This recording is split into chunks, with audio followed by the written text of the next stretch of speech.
King Charles III authorized in those hours was not punishment. It was clarification. The royal silence has shattered. On a phone and can be going down these rabbit holes, and before you know it, within 24 hours. Behind palace walls, a line has been crossed, and this time it comes with consequences that cannot be undone. I would be bringing my wife and children back to the UK at this point, and the things that they're going to miss is, well, everything. Sources say Prince Harry pushed too far, turning private grievances into a calculated pressure campaign the palace now labels a dirty war. Charles said he hoped his experience may give encouragement to others. What was framed as negotiation is being exposed as coercion, legal maneuvering, and alleged fraud. The response is no longer subtle. A permanent ban is on the table. To do some form of therapy, or at least be able to talk more about. Officially confirmed, raising one question about how far this conflict will go.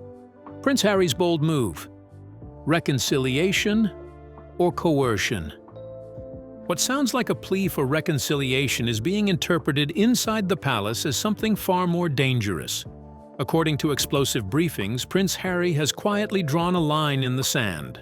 The message, as insiders describe it, is stark. Let me back inside the royal system, or the fight continues.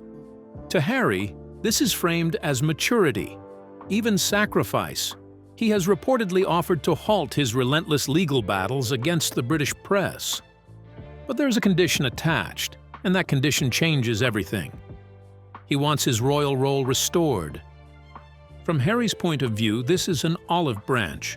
From the palace's perspective, it feels like coercion. What Harry calls compromise, the institution reportedly sees as pressure dressed up as peace, and timing has made it worse. Just as this proposal surfaced, new courtroom developments detonated like a bomb. The very legal operation Harry relied on to wage war against the tabloids is now under intense scrutiny.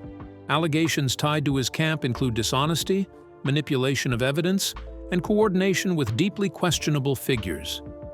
Suddenly, this isn't just about press reform or privacy. It looks, to some inside the palace, like a potential crime scene. This is why King Charles is said to be unmoved by talk of peace. The king is not reading this as a treaty between a son and a father. He is reportedly viewing it as a pattern of behavior that has crossed too many lines. Harry, however, appears convinced that he still has leverage. Royal commentators suggest he genuinely believes he can negotiate his way back into relevance, back into duty, and back into power. But that belief may be rooted in something deeper than strategy. To understand the fury behind palace doors, insiders say you have to understand Harry's mindset. This is not being seen as a calm, rational negotiation. It is being described as an emotional standoff driven by entitlement. Critics argue Harry still behaves like someone who believes the monarchy should bend to him personally. Sources say he has never truly let go of the half-in, half-out fantasy. And this week, that dream was quietly floated again through friendly media voices. The pitch was carefully framed. Harry would not fully return, but he would help. He would step in during a time of strain, offering support while his father battles illness and senior royals face health challenges of their own. Friends of the Duke claim that despite his California lifestyle, Harry misses the order of royal life. The structure, the automatic respect, the meaning that came with his title. In Hollywood, relevance must be constantly earned. In Windsor, status is inherited and permanent. And Harry, some say, misses that certainty more than he admits. This belief has led him to a dangerous assumption that the royal family needs him, that in a moment of weakness, the institution will bend. But this assumption has triggered alarm inside palace walls, because what Harry is proposing is not helpful, it is risk. The hybrid role he wants is seen as a Trojan horse. You cannot be a working royal while signing commercial deals, producing documentaries, and monetizing private family pain. That line was drawn years ago, and it has not moved. Queen Elizabeth made that rule unbreakable, in or out, no exceptions. Yet Harry seems unwilling to accept that reality. And while King Charles may be frustrated, insiders say the real immovable force here is Prince William. To William, the idea of Harry returning is not reassuring. It is unsettling. He sees it as reopening wounds that nearly destroyed the family. From his perspective, Harry is not a rescuer. He is a liability. Behind closed doors, the sentiment is brutal but clear. Palace staff and senior figures would rather absorb extra work than invite chaos back inside. They do not want Harry's assistance. They want stability. And above all, they want silence. But Harry's offer is not free. It comes with a threat beneath the surface, a legal ceasefire in exchange for reinstatement. To him, it may sound reasonable. To the king, it sounds like leverage. So what exactly is in this peace dossier that Harry has floated across the Atlantic? Keep watching to find out. The hidden war behind the ceasefire. According to reports carried by Harry's allies, a striking promise was quietly floated to royal watchers. In a glossy magazine spread, the Duke of Sussex is said to have offered a personal pledge: no more new lawsuits against the British press. Framed carefully, it sounds like peace.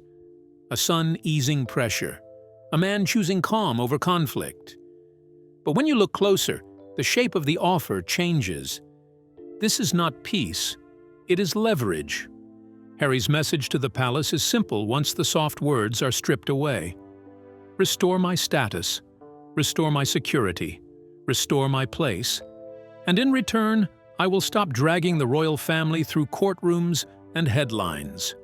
Refuse, and the legal war continues. It is not a gift. It is a demand dressed as mercy.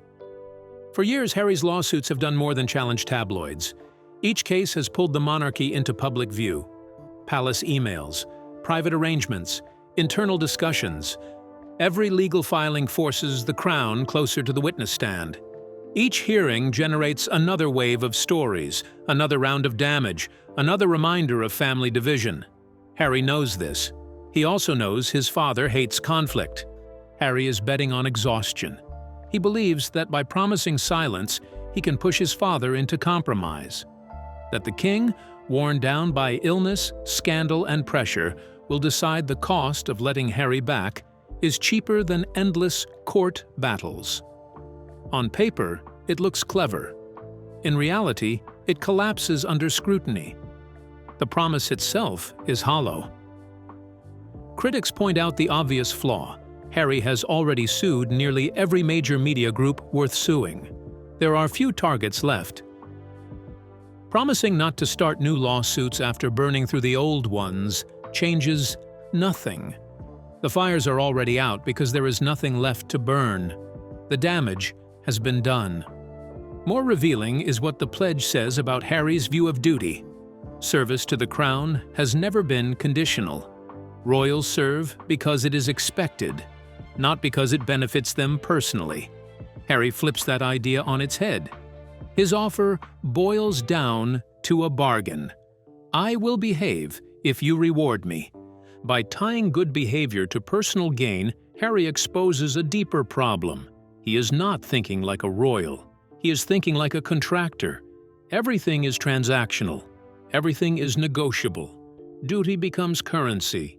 Silence becomes payment. Heritage becomes a deal. King Charles is not blind to this. Decades in public life have taught him one hard rule. If you give in to pressure once, you invite more pressure later. If Harry is welcomed back under threat, what stops the next demand? What happens when relevance slips? That is why the palace response has been silence, not confusion, not hesitation, silence. Because engaging with the offer would legitimize it. It would signal weakness. And insiders insist the king understands the danger. There's another reason the palace remains unmoved.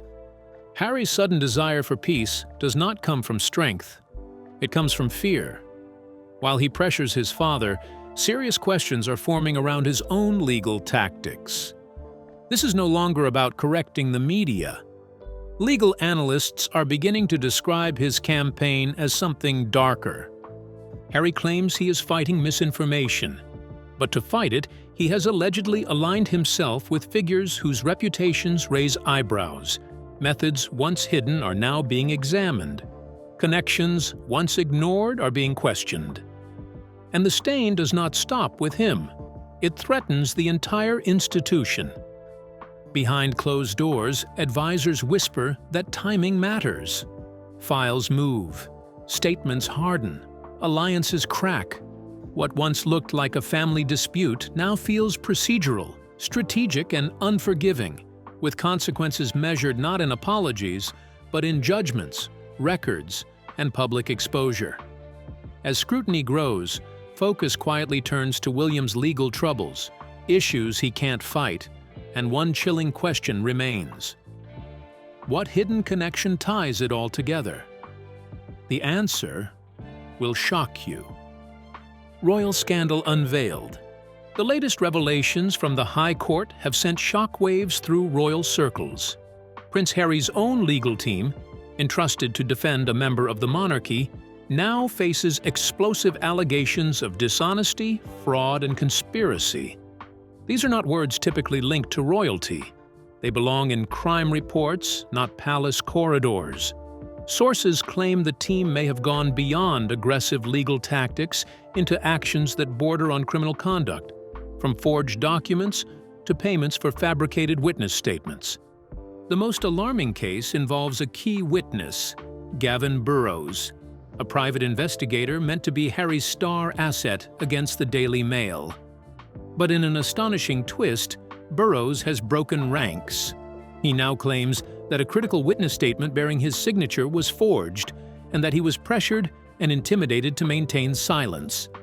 The situation escalated to the point where his own lawyers insist he must testify remotely from a hidden location, fearing for his safety. Pause for a moment. A witness in a case involving a prince of the realm is reportedly hiding in a safe house because of threats from the very team defending him.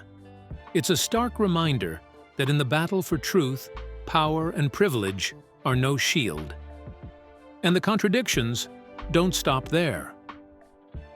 While Harry publicly condemns press intrusion and moral corruption, his private actions reveal a starkly different picture.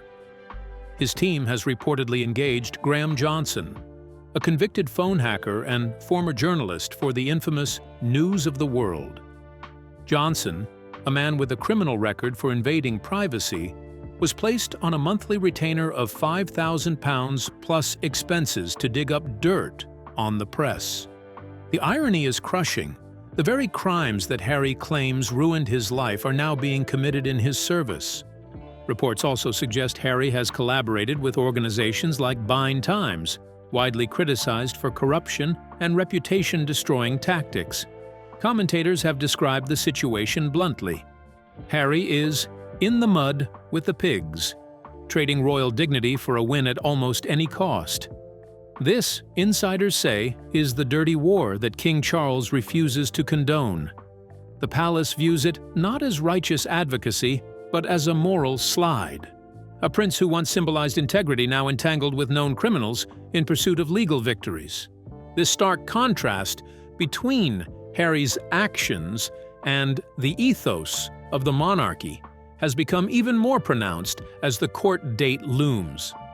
While Harry digs into clandestine alliances and aggressive legal maneuvers, Prince William is forging a very different path, focused on stability, duty, and public service. Where Harry is mired in clandestine strategy, William is stepping into the light, shaping the monarchy's future through transparency and visible effort. It is a juxtaposition that insiders say highlights the fragility of Harry's current position.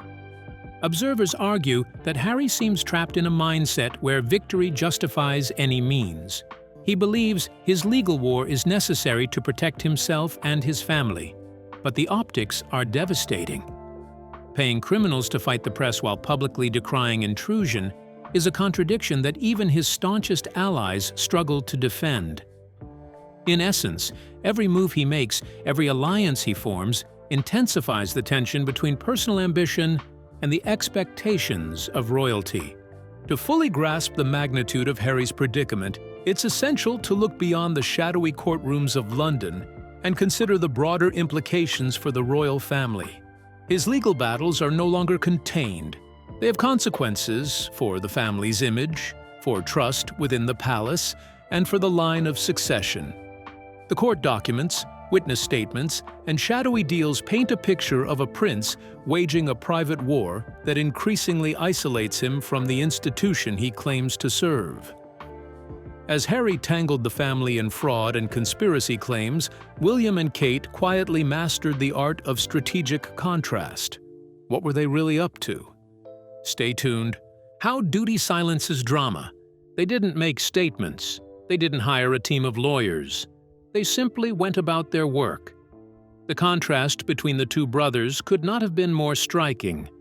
While Harry returned to the High Court, continuing his long-running, bitter feud with the British press, Prince William was photographed doing something quietly powerful, hands in the soil, pruning trees on a farm visit, wearing a simple flat cap. That image says more than words ever could.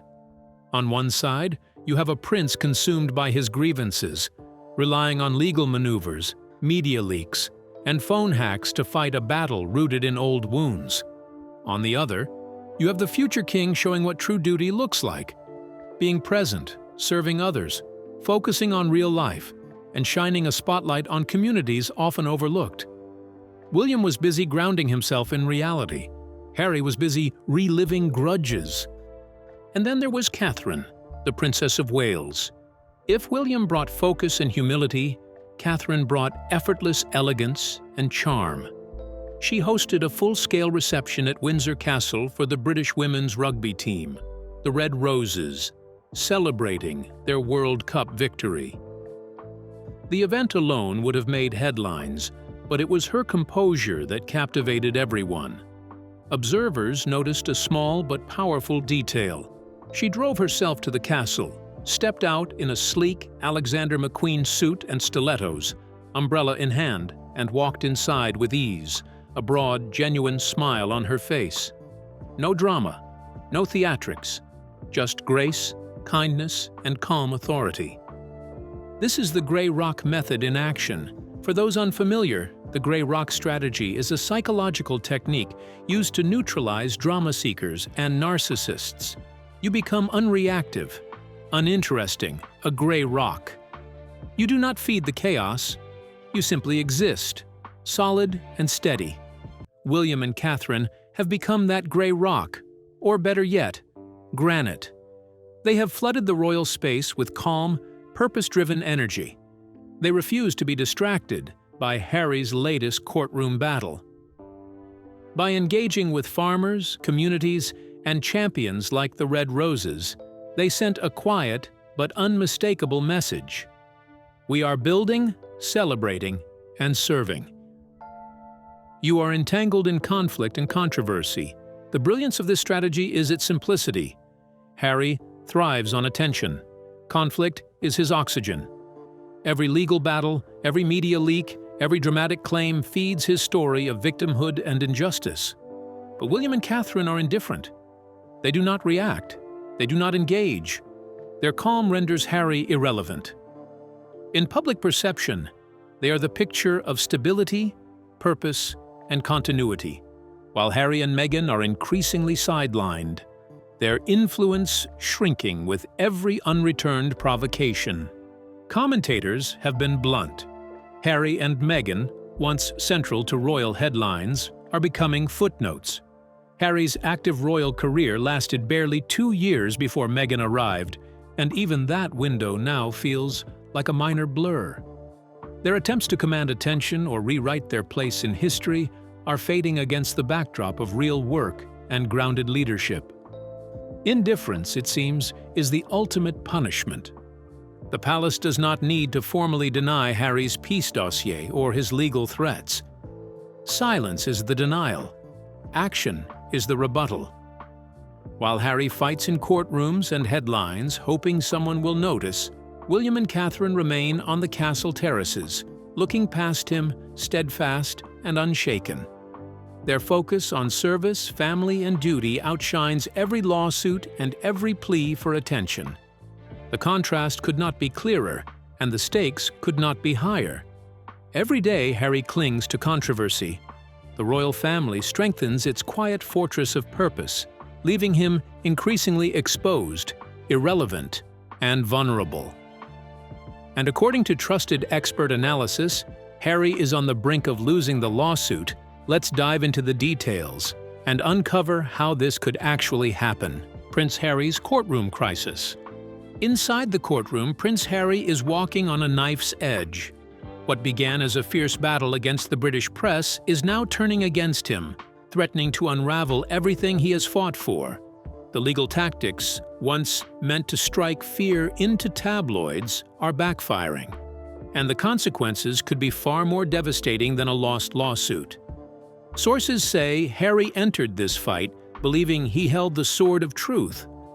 Yet, as the trial nears its climax, it seems he may have unknowingly sipped from a poisoned chalice. His plan was to put the press on trial, to expose what he claimed were immoral and intrusive practices. Instead, insiders suggest he has placed his own credibility under intense scrutiny. The allegations against his team are not minor mistakes. They cut to the core of legal and ethical conduct. Reports reveal claims of dishonesty, fraud, and conspiracy, including misleading emails and payments linked to evidence collection. If even a portion of these allegations are proven, the damage could extend far beyond courtroom embarrassment. For Harry, it is not just legal fees at stake. It could imperil his reputation, his influence, and even his fragile connection to the monarchy. The case of private investigator Gavin Burrows illustrates the peril.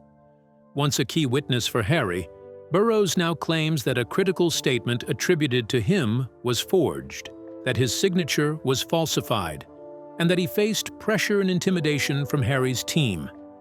His lawyers insist he must testify from a secure location due to safety concerns. Imagine that. A witness in a royal legal battle is hiding from those representing the prince, fearing for his life and integrity. The very evidence that was supposed to secure victory may instead become the linchpin of disaster, and the contradictions grow sharper. Harry has publicly decried intrusion, dishonesty, and exploitation by the press, yet his legal operations appear entangled with questionable methods and questionable allies. The optics are damning. A prince who claims to uphold justice potentially relying on forged statements, manipulated testimony, and intimidation tactics. Royal commentators warn that this is the very poisoned chalice he now faces, intended to protect, yet capable of destroying him. The irony is brutal. The legal battle, once framed as a crusade for truth, has evolved into a mirror reflecting the risks of unchecked ambition and misjudged strategy. Every move, every document, and every alliance now carries weighty consequences. Observers note that the higher the stakes, the less room there is for error. And in Harry's case, even minor missteps could trigger seismic fallout. Now, can a royal survive a trial where the very evidence meant to defend him may become the weapon that destroys him? Stay tuned as we examine the shadows lurking behind every document and testimony. Harry's legal nightmare. Prince Harry is expected to take the stand, and the stakes could not be higher. As a legal insider bluntly warned, "One lie, Harry, and you're a perjurer." In the UK, perjury is a criminal offense carrying serious prison time. In court, personal truth doesn't count. Your word alone is no defense. And Harry's version of the truth has often clashed with facts. When he faces cross-examination, it won't be gentle. He will sit across from some of the sharpest forensic lawyers in the world, experts trained to dismantle every inconsistency, every memory gap, and every contradiction between his memoirs and his testimony. Every slip, every hesitation could be a trap. The palace understands the danger. Those closest to the monarchy reportedly know Harry's limits. Under pressure, he is said to falter intellectually, and the fear is real. One misstep in court could turn this family feud into a criminal investigation. And the consequences wouldn't stop there. Harry's legal mess could escalate into a full-blown constitutional crisis. The mainstream media rarely touches this angle, but here's the critical point. Harry remains a counselor of state, one of the very few senior royals legally authorized to act in the king's stead if Charles is incapacitated. That role demands absolute integrity, impeccable judgment, and a spotless legal record. But the allegations swirling around Harry make that position nearly impossible to defend. How can the king entrust someone accused of fraud, dishonesty, and collusion with criminals to act as his deputy? This is the poison chalice Harry has brewed for himself. What he intended as a victory lap, a chance to prove himself a hero battling dragons, has morphed into something far darker. The Duke of Sussex, in his pursuit of justice, has reportedly aligned with convicted phone hackers like Graham Johnson, navigating murky waters and employing tactics he once claimed to despise. In trying to destroy perceived enemies, Harry has become the very thing he once opposed: a manipulator of truth, willing to invade privacy for personal gain. King Charles's refusal to meet him is not a personal slight, it is protective. Harry is now radioactive. Any association with him while these allegations hang over his head risks contaminating the crown. What Harry thought would strengthen his standing may now unravel everything he once held dear. In this courtroom drama, the lines between ambition and recklessness blur. Harry's peace dossier, his attempt to negotiate a half-in, half-out return, his legal ceasefire, all of it looks like a calculated gamble. But power does not negotiate with dirty hands. By trying to use threats to force his way back into royal life, Harry has exposed himself. This isn't just a legal battle, it's a test of integrity. Harry claimed he wanted to cleanse the media, yet to pursue that goal, he reportedly partnered with criminals, waded through alleged fraud, and played a high-stakes game of manipulation. The moral is stark. The road to hell is paved with good intentions and dangerous alliances. The King and Prince William have not cast him out for cruelty or vengeance. They have acted out of necessity. You cannot invite someone into the family who drags the underworld through the palace gates. Harry dreamed of heroism. Instead, he is on the path to becoming a cautionary tale, a reminder that reputation, once tarnished by reckless choices, can vanish in an instant. Amid all this, what fate awaits Harry if the palace ultimately prevails? Let's dive into history and see which royals faced similar storms. Stay tuned. The exile effect. Why rebel royals fade.